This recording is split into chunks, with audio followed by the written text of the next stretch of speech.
السلام علیکم قدرمنو خویندو ورونو، خدای دې وکړي چې ټول روغ جوړ او د صحت په جامو کې پټ اوسئ. قدرمنو خویندو ورونو، زه نن یو ځل بیا ستاسې په درانه خدمت کې حاضر یم د یوې نوې موضوع سره، یو نوي درس سره. هیله مند یم چې موضوع تر پایه را سره پاتې شئ. قدرمنو خویندو ورونو، زه به کوشش کوم چې تاسې ته یوه ویډیو د جملو په برخه کې اپلوډ کړم او یوه ویډیو به تاسې ته د الماني ژبې د لغاتونو په برخه کې اپلوډ کوم. نو راځو خپل درس ته قدرمنو خویندو ورونو. زموږ نننی درس قدرمنو خویندو ورونو هغه د دی کوشه یعنی پخلنځي په برخه کې ده. البته دا د پخلنځي د برخې دویمه ویډیو ده، نو دویمه برخه ده. نو په لاندینۍ برخه کې موږ سره لیکل شوي دي چې der Holzlöffel یعنی لرګي قاشوغه. der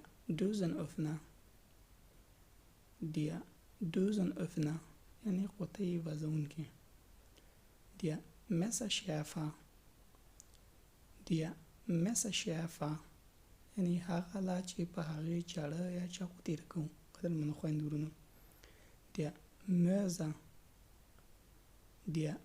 Mörser یعنی آون یا هاون. die Schaumkeller یعنی کفگیر. die Küchenwaage یعنی د پخلنځي تله. das Hackbeil یعنی ساتول یا ساتون. der Messbecher یعنی پیمانه. der Flaschenöffner یعنی د بوتل وازولو آله. هغه څه چې په هغې باندې قدرمنو خویندو ورونو موږ تاسو بوتل خلاصوو، یعنې د بوتل سرپوښ خلاصوو، هغې ته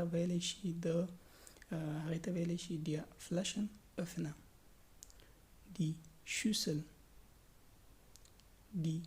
Schüssel یعنی کاسه یا بادیه. قدرمنو خویندو ورونو، دا و زموږ د نن ورځې درس.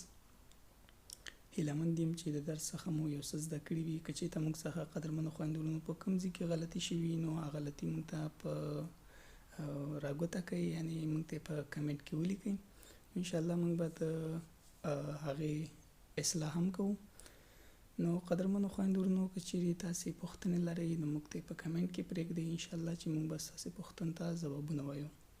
په هر ځای چې اوسئ، خوښ اوسئ، خوشحاله اوسئ. الله مو مل شه.